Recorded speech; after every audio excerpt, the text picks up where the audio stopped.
Welcome to the deep dive. Today we're looking at something small that actually carries some pretty big financial risks for short-term rental hosts. We're Yeah. talking about the classic falling tree branch scenario. Yeah, we actually had a host write in about this. Picture this. Guest's car parked properly in the driveway, everything seems fine. Then maybe a storm, maybe just bad luck, a branch falls, crack, right across the windshield. The host, naturally, wants to help. Guest wants it fixed. So the big urgent question they had was, look, should I just file a claim on my homeowner's insurance right now? Just make this problem disappear. And that impulse, wanting to be kind and quick about it, that's exactly what we need to dissect today. Yeah. Because that very first step, it can honestly be the most expensive mistake you make. This kind of thing, guest property getting damaged at your place, it happens all the time. And the confusion around who pays, what insurance applies, it's often chaos. So our mission today is to cut right through that chaos. We're going to break down the three main insurance paths you need to know about, and maybe most importantly, help you set up a clear protocol. The goal is pretty straightforward. Protect your business.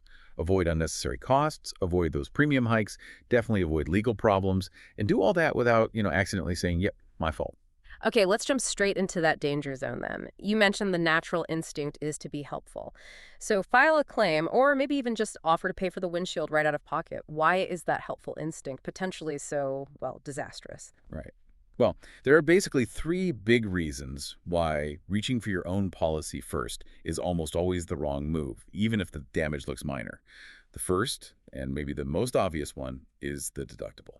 Can we just walk through that math quickly? Because I think a lot of hosts, maybe they don't connect the dots immediately on that one. Absolutely. Mm. So most of these specialized homeowner or landlord policies, the ones really designed to rentals, they tend to have pretty high deductibles. We're often talking like $1,000, maybe even $2,000. Now think about that cracked windshield.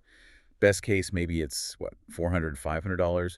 Worst case for a fancy new windshield with sensors and stuff, maybe it pushes $800, maybe 1,000. Okay, so let's say the repair bill is $800 and my deductible is $1,500. I end up paying that whole $800 myself anyway. Exactly. You haven't actually used your insurance benefit because you didn't meet the deductible.